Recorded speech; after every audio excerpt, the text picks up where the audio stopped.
दोस्तों नमस्कार, स्वागत है आपका HW न्यूज में। मैं हूं रविशंकर शर्मा। कांग्रेस नेता और महाराष्ट्र के पूर्व मुख्यमंत्री पृथ्वीराज चौहान ने 13 मई को एक ट्वीट किया, जिसमें उन्होंने लिखा कि देश में धार्मिक ट्रस्टों के पास $1 ट्रिलियन का सोना पड़ा हुआ है। सरकार को कोरोना संकट से निपटने के लिए इस सोने का तुरंत इस्तेमाल करना चाहिए। इस आपातकालीन स्थिति में सोने को कम ब्याज दर पर सोने के बॉन्ड के माध्यम से उधार लिया जा सकता है। पृथ्वीराज चौहान की यह बातें बीजेपी के नेताओं को पसंद नहीं आई। चौहान के बयान पर सियासत होने लगी, जिसके बाद अब जाकर पृथ्वीराज चौहान की तरफ से स्पष्टीकरण आया है।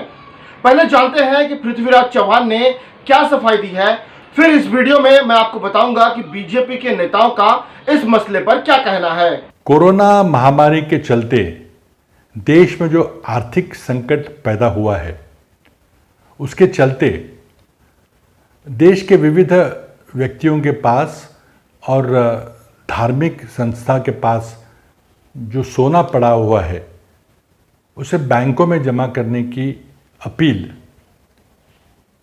जो कि कर्ज रूप में 1-2% ब्याज देकर सोना इकट्ठे किए जाए, इस तरह की सूचना मैंने कल की थी।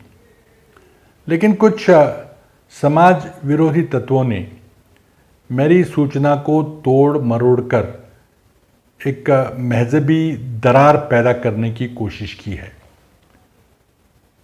मैंने जो सूचना की है कोई नई बात नहीं है। पहली बार इस प्रकार की योजना 1998 के पोखरान अणु विस्फोट के बाद पैदा हुई आर्थिक परिस्थिति का मुकाबला करने प्रधानमंत्री अटल बिहारी वाजपेयी ने 14 सितंबर 1999 को गोल्ड डिपॉजिट स्कीम आरंभ की थी, जिसके चलते सरकार के पास काफ़ी सोना रखा गया। उसके पश्चात नवंबर 2015 में विद्यमान प्रधानमंत्री नरेंद्र मोदी जी ने इस योजना में बदलाव किया और 2015 में गोल्ड मोनेटाइजेशन स्कीम, नवंबर 2015 में एक नई योजना आरंभ की। इस गोल्ड मोनेटाइजेशन स्कीम के पहले ही साल में देश के 8 मंदिरों ने अपने पास रखा हुआ सोना अलग अलग बैंकों में रखा। इस प्रकार की जानकारी वित्त मंत्री ने हाल ही में लोकसभा में दी है। इन मंदिरों में शिरडी और तिरुपति का भी समावेश है।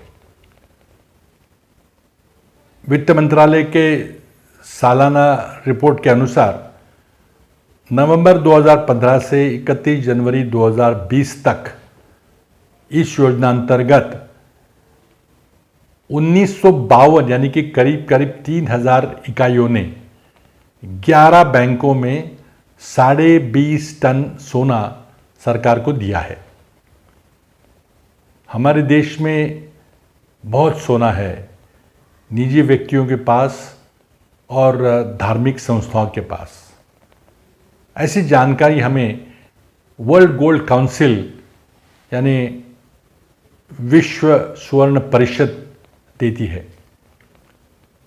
इस सोने का इस संकट काल में योग्य उपयोग हो, इसी भावना से मैंने ये सूचना की थी। लेकिन कुछ भक्त चैनलों ने और कुछ पॉलिटिकल पार्टी के नेताओं ने इसको, मैंने किसी एक विशिष्ट, किसी धर्म विशिष्ट धर्म को मद्देनज़र रखते हुए ये सूचना की है, ऐसा आरोप किया है। अब इसके बारे में मैं जो सही होगी कानूनी कार्रवाई करूंगा। लेकिन याद रहें कि अब तक 2 प्रधानमंत्रियों ने सोना इकट्ठा करने गोल्ड मोबिलाइजेशन की योजनाएं बनाई है और इत्तेफाक है कि दोनों भी भाजपा से संबंधित थे। इस मसले पर बीजेपी के पूर्व सांसद किरीट सोमैया ने पृथ्वीराज चौहान से सवाल किया है कि क्या सोनिया गांधी ने उनसे यह मांग करने के लिए कहा है। काँग्रेस नेता पृथ्वीराज चव्हाणनी मागणी केली आहे की मंदिराचं सोनं सरकारने घ्यावं. मला पृथ्वीराज चव्हाणांना एक स्पष्टता करण्यासाठी विनंती करायची आहे. हे सोनिया गांधीने आपल्याला सांगितलंय मागणी करण्यासाठी. काँग्रेसचं हे अभिमत आहे का? काँग्रेस शासित राज्य आणि मुख्यमंत्र्यांची ही मागणी आहे का? तो वहीं बीजेपी के राष्ट्रीय प्रवक्ता संबित पात्रा ने कांग्रेस नेताओं की तुलना मुगल आक्रमणकारियों से कर दी। संबित पात्रा ने ट्वीट करते हुए कहा कि मुझे इस बात में कोई संदेह नहीं है कि कांग्रेस और मुगल आक्रमणकारी में कोई अंतर है। मुगलों ने मंदिरों को लूटा, साथ ही ईस्ट इंडिया कंपनी और सोनिया की कांग्रेस में भी कोई ज्यादा अंतर नहीं है, क्योंकि इन दोनों ने भारत की धन और संपत्ति को लूटा। कांग्रेस हिंदुओं से नफरत करती है। जो भी हो, इस पूरे विवाद के बाद पृथ्वीराज चौहान ने कहा है कि उनकी बात को गलत तरीके से पेश किया गया है। वह ऐसा करने वालों के खिलाफ कानूनी कार्रवाई करेंगे। जब भी राष्ट्रीय आर्थिक संकट आता है तो प्रधानमंत्री सोना संग्रह करने का सहारा लेते हैं। जो भी हो, HW न्यूज आपको सियासत से जुड़ी हर एक छोटी बड़ी खबर देता रहेगा। बने रहिए हमारे साथ। नमस्कार।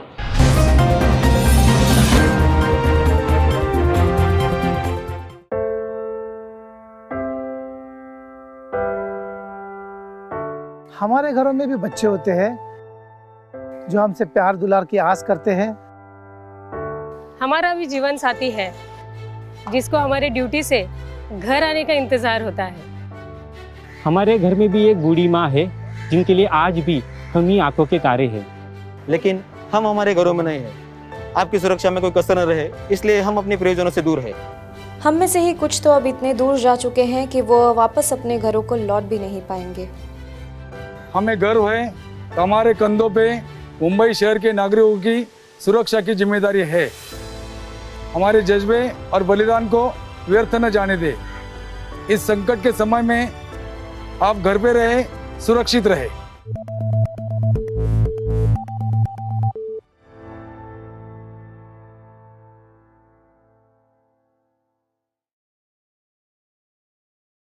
अब खबरें पाइए सबसे पहले हमारे मोबाइल न्यूज एप्लीकेशन पर। एंड्रॉइड या iOS प्लेटफॉर्म पर जाइए, HW न्यूज नेटवर्क को सर्च कीजिए, डाउनलोड कीजिए और अपनी सुविधानुसार भाषा का चयन कीजिए। खबरों की भीड़ में अपने काम की खबर पाते रहिए।